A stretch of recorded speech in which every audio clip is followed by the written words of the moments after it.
भ्रष्टाचार पिछले दिनों में आपने टीवी पर, सोशल मीडिया पर, अखबारों में नोटों के इतने बंडल देखे होंगे, आपने इतनी खबरें पढ़ी होंगी कि यकीनन आप सोच रहे होंगे कि आखिर देश में काले धन के कितने कुबेर हैं। मध्य प्रदेश में एक सरकारी मुलाजिम के घर पर हुई छापेमारी में फिर नोटों के बंडल मिले हैं। फिर ये सवाल खड़ा हुआ है कि आखिर सिस्टम में कितने करप्ट लोग बैठे हुए हैं, आखिर सिस्टम में करप्शन वाला वायरस कितना फैला हुआ है। सवाल ये कि आखिर करप्शन वाले इन कुबेरों ने आम आदमी के जो हिस्सा है उसको कितना अपने पास इस तरीके से कैद करके रखा है, आम आदमी के विकास पर खर्च होने वाला पैसा अपने खजाने में कैसे कैद करके रखा हुआ है।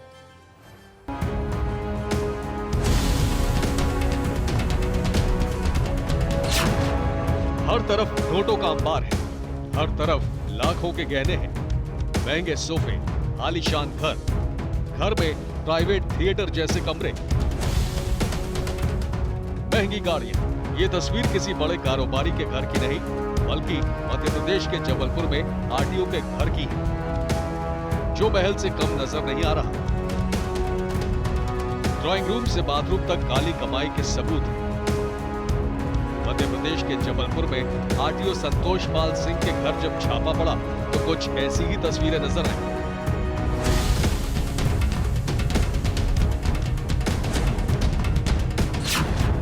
काली कमाई की नींव पर खड़े आलीशान घर में जब ईओडब्ल्यू के अधिकारियों ने 2000 और 500 के नोटों के बंडल देखे तो आंखें खुली की खुली रह गई। ये आरटीओ संतोष पाल और उनकी पत्नी रेखा पाल दोनों की पोस्टिंग क्षेत्रीय परिवहन कार्यालय में है। अधिकारियों को आय से अधिक संपत्ति होने की शिकायत मिली थी, उसके बाद छापेमारी हुई। ईओडब्ल्यू की टीम ने शताब्दीपुरम कॉलोनी स्थित घर पर कार्रवाई की। इस दौरान टीम को नगद 16 लाख मिले। इसके अलावा लाखों के गहने मिले। आरटीओ के पीपी कॉलोनी क्वारी घाट में 1247 वर्ग फीट के घर के दस्तावेज मिले। शंकर शाह वार्ड में 1150 वर्ग फीट के घर के दस्तावेज मिले। MR4 रोड पर 10,000 वर्ग फीट के 2 आवासीय मकान की जानकारी मिली। कस्तूरबा गांधी वार्ड में 570 वर्ग फीट और गढ़ा फाटक में 771 वर्ग फीट के घर की जानकारी मिली। चरगवा रोड पर 1.4 एकड़ जमीन पर बने फार्म हाउस की जानकारी भी मिली। इसके अलावा 2 कार, 2 बाइक के भी दस्तावेज मिले। जांच में आय से 650 गुना ज्यादा संपत्ति मिली है। हर कोई सोचकर हैरान है कि आखिर एक आरटीओ अफसर के घर इतनी संपत्ति कहां से आई। वैसे मध्य प्रदेश में सरकारी बाबू के घर करोड़ों की संपत्ति मिलने का ये पहला मामला नहीं है। न ही भ्रष्टाचार की काली कमाई से आलीशान घर बनाने वाले संतोष पाल पहले कर्मचारी हैं। ऐसे में सवाल यही है, आखिर काली कमाई और कैश का ये सिलसिला कब थमेगा।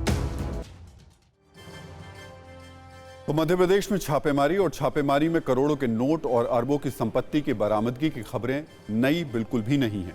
हर महीने मध्य प्रदेश में कहीं ना कहीं छापेमारी होती है और इस छापेमारी में करोड़ों के नोट मिलते हैं। नोट गिनने के लिए मशीनें मंगाई जाती हैं। आपने गौर से मध्य प्रदेश से जुड़ी खबरों को अगर देखा और पढ़ा होगा तो ये बात आपको बखूबी मालूम होगी। लेकिन मध्य प्रदेश का ये करप्ट सिस्टम आपकी और हमारी जिंदगी पर भारी है, क्योंकि इन रिश्वतखोर अफसरों की तिजोरी से जो धन मिल रहा है वो आम आदमी की सहूलियत पर खर्च होना था।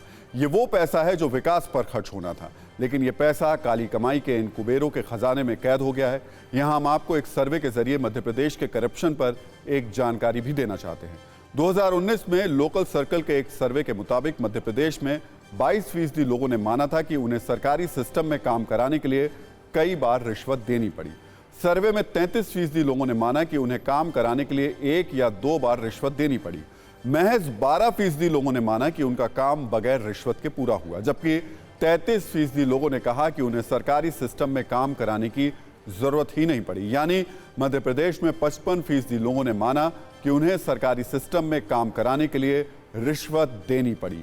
अब यहां हम आपको 2018 का भी एक आंकड़ा बताना चाहेंगे। 2018 में हुए सर्वे में 20% लोगों ने माना कि उन्हें सरकारी सिस्टम में काम कराने के लिए कई बार रिश्वत देनी पड़ी। 30% लोगों ने माना कि उन्हें काम कराने के लिए 1 या 2 बार रिश्वत देनी पड़ी। 50% लोगों ने कहा कि उन्हें सरकारी सिस्टम से कोई काम ही नहीं पड़ा। यानी 2018 में 50% लोगों ने माना कि उन्हें सरकारी सिस्टम में काम कराने के लिए रिश्वत देनी पड़ी।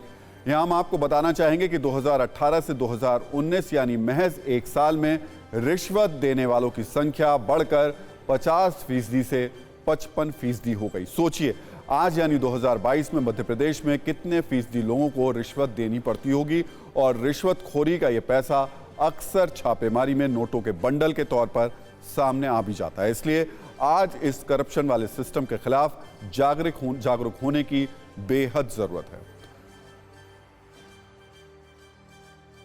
तो मध्य प्रदेश में रिश्वतखोरी और करप्शन का और कई दिलचस्प किस्से हैं जो आपको सुना देते हैं। ये किस्सा मध्य प्रदेश कैडर के आईएएस दंपत्ति अरविंद जोशी और टीनू जोशी से जुड़ा हुआ है। करप्शन के मामले में अरविंद और टीनू जोशी के घर 2010 में जब छापेमारी हुई थी तब करोड़ों के नोट मिले थे।